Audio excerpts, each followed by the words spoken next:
Shalom, shalom, bonsoir. Bonjour, ça dépendra à l'heure que vous allez me suivre. Shalom, shalom, bonsoir.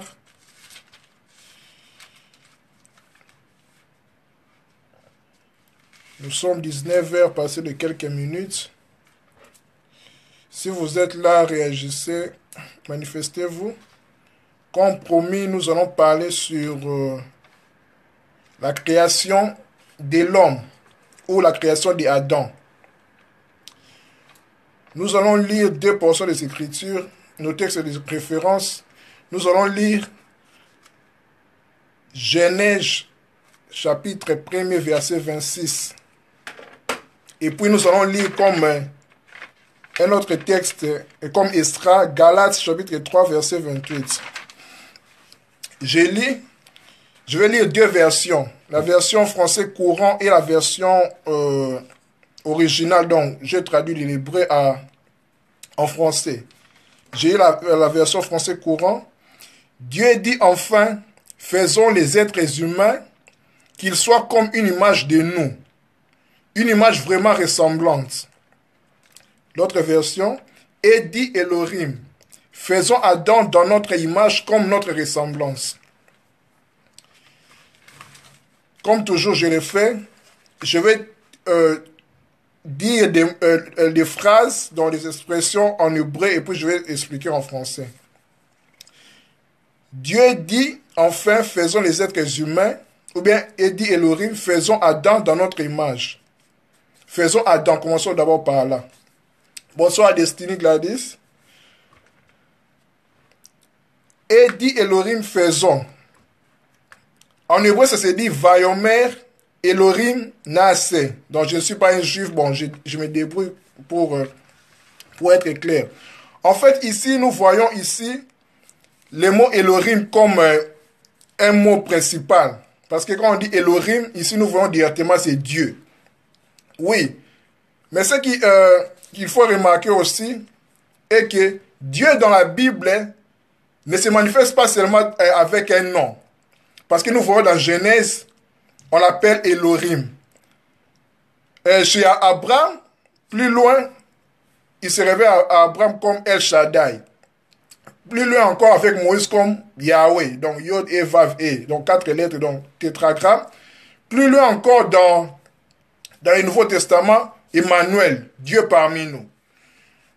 Quand on dit Dieu en français, à vrai dire, ça ne veut rien dire. Parce que le diable aussi est un dieu. Nous aussi, nous sommes des dieux.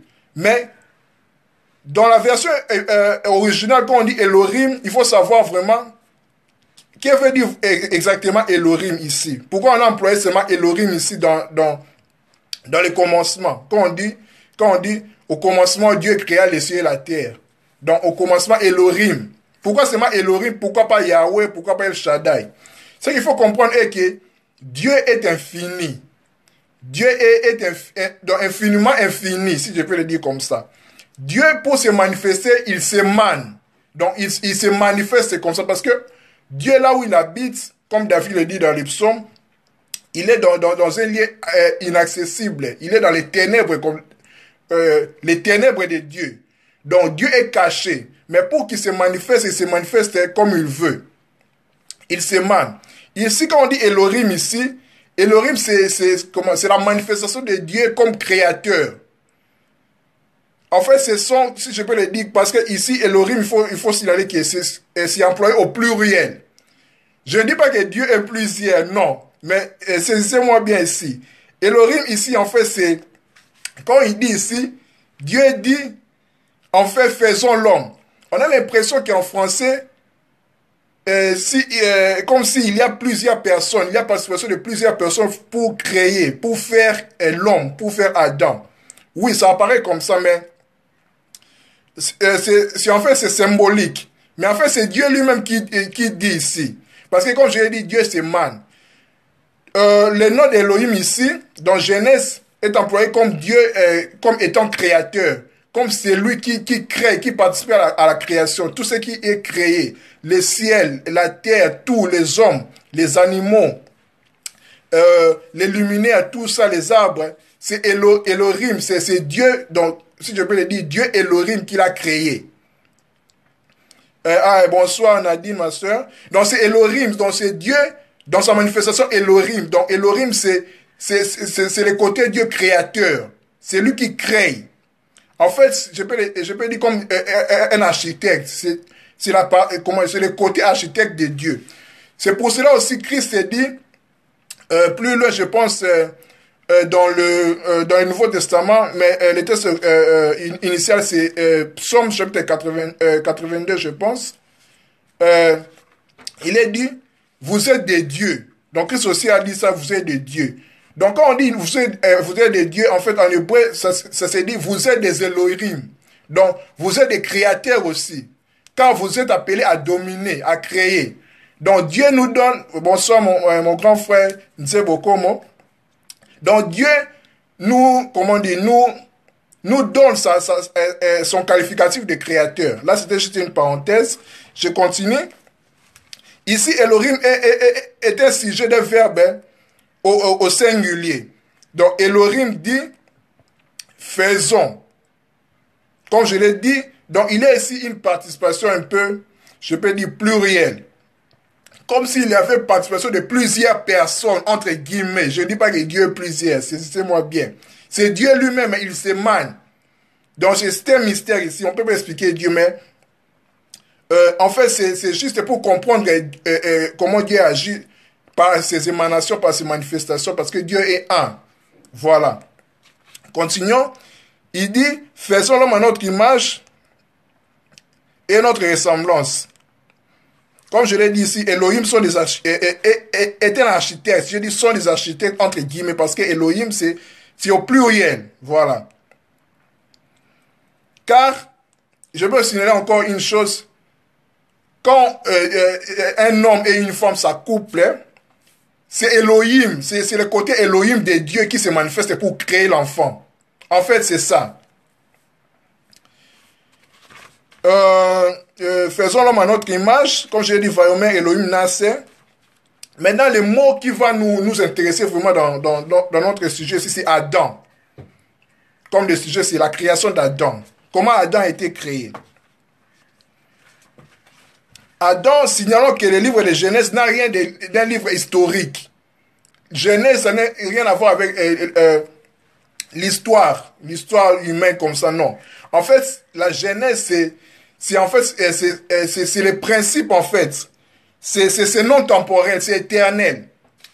Donc, parce que la pensée de Dieu est éternelle. Dieu n'est pas dans notre système humain comme ça. Dieu est éternel, non temporel. Quand il a créé Adam, c'était en fait, c'est l'archétype, c'est le prototype de l'humanité. Donc, tous les êtres sont venus dans Adam. Donc, Adam, c'est le père, si je peux le dire comme ça, de tous les êtres humains. Et puis, si nous étudions l'étymologie du mot Adam, Adam, ça veut dire, quand je dis l'homme universel, il faut connaître aussi, Adam, c'est un mot hébraïque.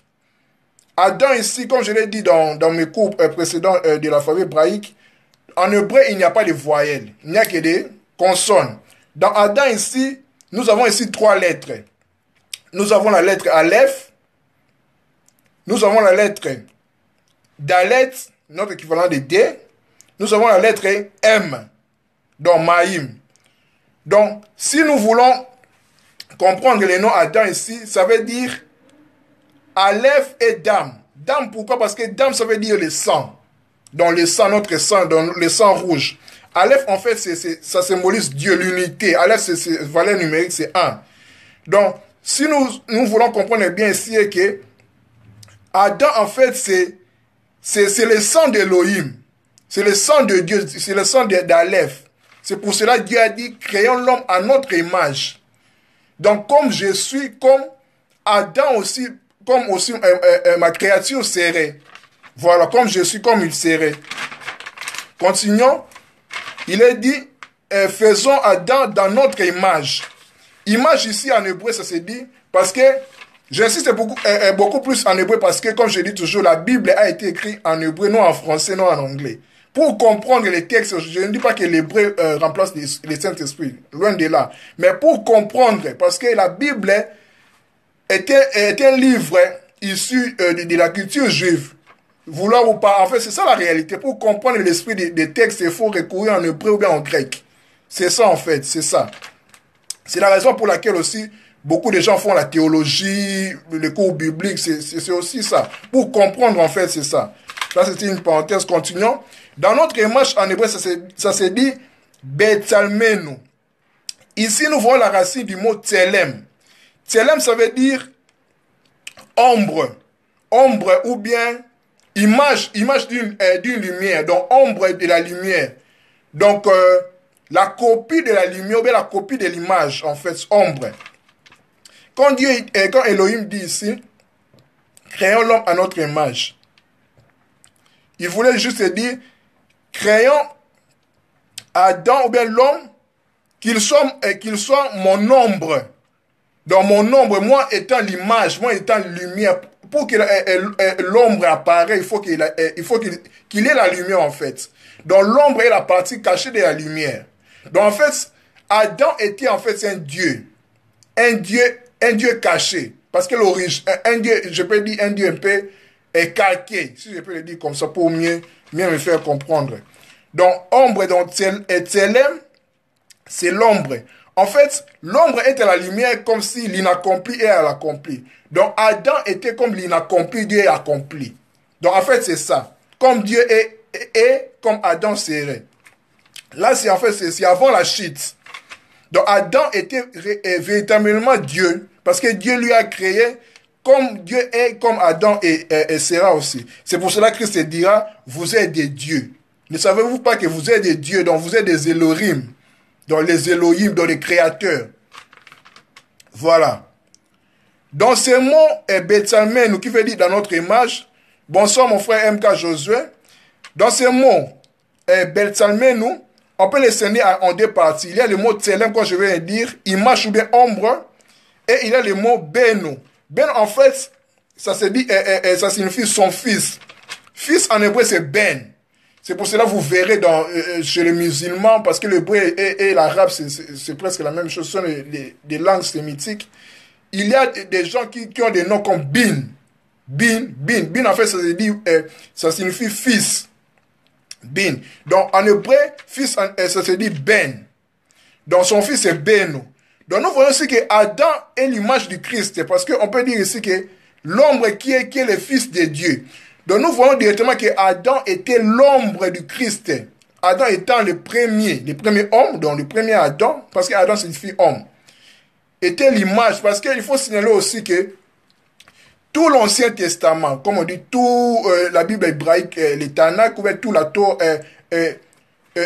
tous les Torahs, donc Genèse jusqu'à Deutéronome, ça symbolise Christ. Parce que quand nous lisons Genèse, Exode, Lévitique, Deutéronome, les prophètes et les psaumes, si nous ne découvrons pas Christ là-dedans, nous sommes voilés, comme Paul le dit. Nous ne sommes pas différents avec les Juifs. Les Juifs pharisiens qui n'ont pas encore cru en Christ. Voilà en fait, parce que les Écritures témoignent du Christ. Donc Adam ici était l'ombre du véritable Adam qui était Christ. Comme je dis ici que Adam est le fils de Dieu. Comme je viens de décrire ici le mot Betsalmenu qui veut dire dans notre image. Donc comme si l'image dans l'ombre qui est mon fils. Donc Adam est comme le fils de Dieu.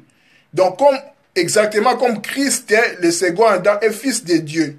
Parce que Adam était l'ombre, la préfiguration du véritable Adam qui devait venir. En fait, dès la Genèse, donc réellement, ces versets de la Genèse chapitre 1, verset 26, ça parle du Christ en fait. Parce que Adam ici symbolise Christ, la préfiguration.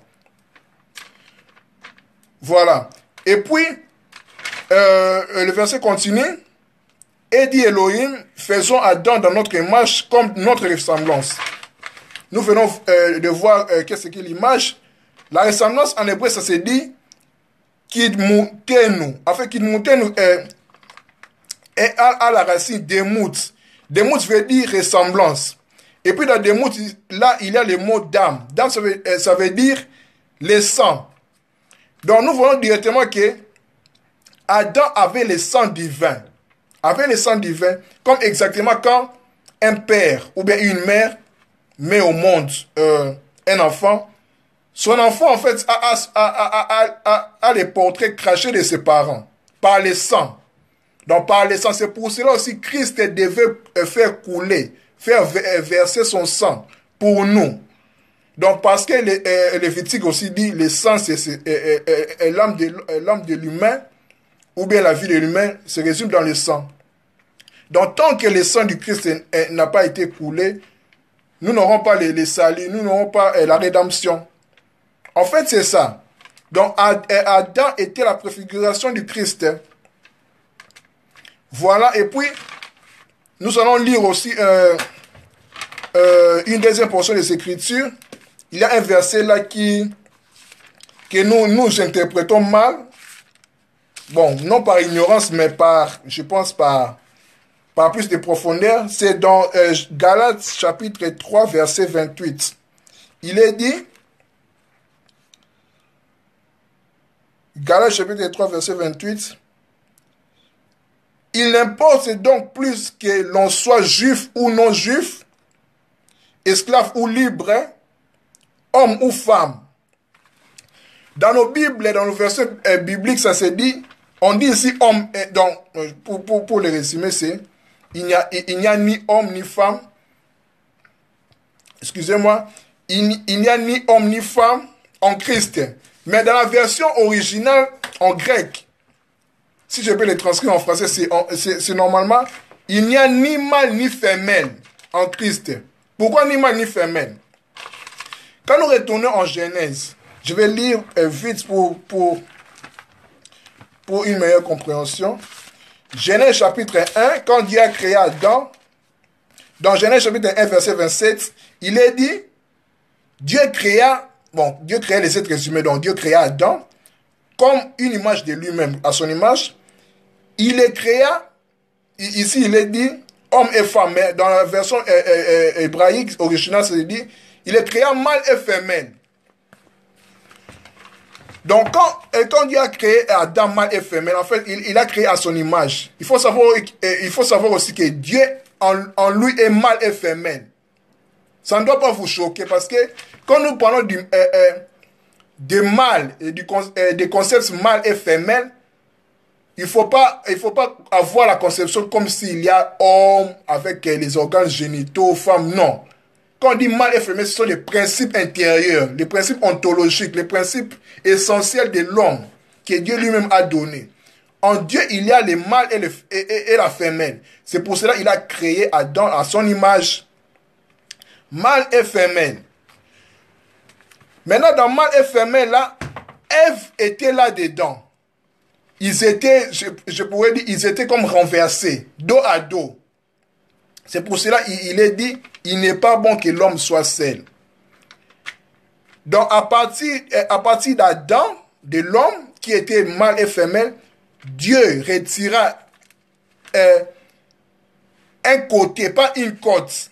Il retira un côté de lui, donc côté femelle, car Ève était en Adam. D'ailleurs aussi, quand Dieu plongea Adam dans un profond sommeil, en fait, le mot sommeil en hébreu, c'est taredema.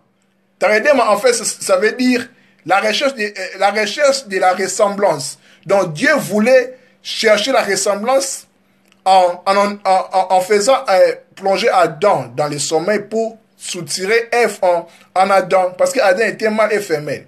Maintenant, quand Ève est sortie, Adam l'a vue et l'a nommée femme. Le mot femme là en hébreu, ça se dit Isha. Isha ou bien épouse. C'est le féminin de Ish qui est Adam époux. Maintenant, il y a l'homme comme ça, l'homme physique et la femme physique. Donc en fait, c'est ça. Donc Adam en lui, avant que Ève soit, Adam était mâle et femelle comme Dieu est mâle et femelle. Quand Adam, Dieu l'a fait plonger dans un profond sommeil, il les soutira, ou il la soutira par rapport à Ève, il les soutira un côté, pas une côte, comme un os, non, un côté de lui, côté femelle. Quand Ève est apparue, Adam directement s'exclama, dit, on appellera femme. Femme, c'est Isha. Donc, Isha, ça veut dire épouse. Donc, féminin de époux.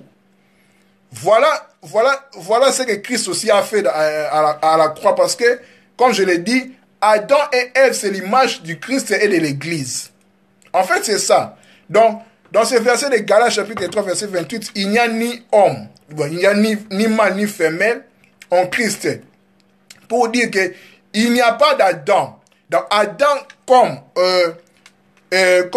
dire, c'est lui qui a péché, c'est lui qui a chuté. Donc, il n'y a plus d'Adam, parce que mâle et femelle, en un mot, ça se dit Adam. Donc, quand Adam a chuté, Christ devait venir pour écraser la tête du serpent, pour sauver l'humanité par la rédemption. On va lire encore une autre portion des Écritures pour bien expliquer ce que j'ai dit. Dans 1 Corinthiens chapitre, excusez-moi. 1 Corinthiens chapitre 15, verset 45 à 48. Je vais lire. En effet, l'Écriture déclare, le premier homme Adam devint un être vivant. Mais le dernier Adam est l'esprit qui donne la vie. 46. Ce n'est pas le spirituel qui vient le premier, mais le matériel, dont Adam. Le spirituel vient ensuite, donc Christ. Le premier Adam a été fait de la poussière. Donc le premier Adam a été fait de la poussière. Donc comme Dieu l'a dit, tu es poussière et tu retourneras poussière. Voilà. Du sol. Le deuxième Adam est venu du ciel. Donc comme les évangiles le disent dans le Nouveau Testament, je pense, c'est lui qui est descendu. C'est lui qui est descendu, c'est Christ. Les êtres terrestres sont pareils à celui qui a été fait de la poussière. Donc nous sommes des êtres adamiques du sol, tandis que les êtres célestes sont pareils à celui qui est venu du ciel. Voilà pourquoi Christ devait venir pour écraser, pour accomplir la prophétie de la Genèse. Quand Dieu a dit, quand Dieu a maudit Satan, le serpent ancien, le disant, la postérité de la femme t'écrasera la tête. Donc on parlait du Christ. Quand Christ est venu, il est venu du ciel. La main qui est tombée du ciel, il devait accomplir. Il devait remettre l'humanité à son état d'avant la chute. Donc quand Adam a péché, Christ devait venir. Lui venant du ciel. Il n'a pas été héréditaire d'un quelqu'un, non. Il devait venir du ciel parce que son sang était pur pour venir nous racheter. Racheter, ça veut dire, nous étions comme si achetés par le diable, par les péchés d'Adam. Nous étions comme si emprisonnés, condamnés. Nous étions condamnés. Christ maintenant est venu nous racheter encore, nous racheter. C'est pour cela, Paul le dit je pense dans Romains, il dit, il n'y a plus de condamnation à tous ceux qui sont en Christ. Donc Christ nous a libérés. C'est la bonne nouvelle en fait, c'est la rédemption. Donc voilà ce que je voulais vraiment dire sur ce verset, que beaucoup de nous ne saisissent pas vraiment la quintessence. Donc dans Galates chapitre 3 verset 28, là on dit, il n'y a ni homme ni femme. En fait, il n'y a ni mâle ni femelle. Mâle et femelle, en fait, c'est Adam. Adam en lui. Donc Adam, c'est mâle et femelle. Donc la partie Adam là, quand Adam a chuté, Christ c'est le véritable Adam, le deuxième Adam. Donc le dernier, celui qui est venu clôturer en fait, avec la rédemption. Il n'y aura plus d'autres Christ, d'autres Messias, bien d'autres Adam, bien d'autres hommes qui viendra pour libérer, pour racheter encore l'humanité. Parce que Christ l'a fait une fois à la croix, et puis, point barre. Voilà ce que je voulais nous partager sur la création d'Adam. C'est un sujet vraiment très vaste. Hein. J'ai dit ce que je devais dire. S'il y a des questions, ou bien des zones d'ombre, ou bien s'il y a des reproches, peut-être j'ai dit quelque chose qui est qui est hors des Écritures, je suis disposé, je suis dispo à écouter vos reproches, et puis pour la prochaine fois, pour rectifier, puis voilà. Donc, c'était votre ami et frère Kaling Alider. Merci à tous ceux et toutes celles qui m'ont regardé. Donc, voilà. Je pense que la prochaine fois, si Dieu nous fait grâce, nous allons aborder un autre sujet. Selon ce que l'Esprit va nous conduire. Merci, à la prochaine. Passez une bonne soirée, une bonne nuit. Bye bye.